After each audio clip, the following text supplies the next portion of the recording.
My name's Dov. I live with bipolar disorder and I'm a medical doctor.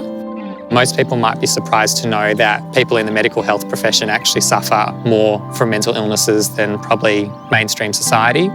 Despite that, it's still not widely talked about and there's a huge stigma even amongst my colleagues. I'm often horrified with how patients with mental health issues are treated.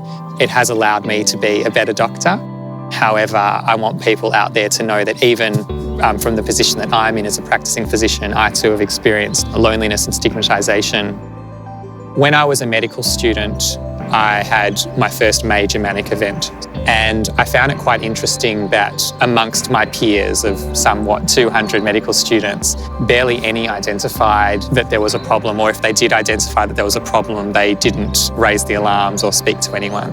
So if you think about it, a medical student going through a mental health crisis amongst medical colleagues, lecturers, etc., and still can't really get the attention and help that they need, imagine what someone in the wider community faces. Being in hospital was one of the most isolating experiences of my life, and every visitor that I had was more than welcome. But there were quite a few people that stayed away, and I found that very disappointing.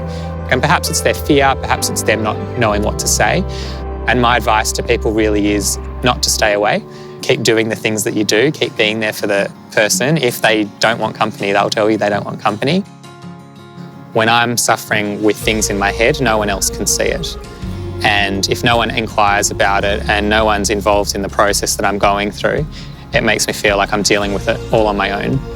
And that really creates a sense of hopelessness and also a sense that it's never going to get better, which just makes reaching out for help even harder. Not everyone is going to be there for you. Not everyone's going to have the capacity to be there for you. My advice would be to tell people that you feel comfortable with and try to be as open about it as possible, because the more we talk about this as a community, the more that the stigmatisation is going to be removed for future generations. For online support and connection for people affected by mental illness, including family, friends and carers, visit saneforums.org.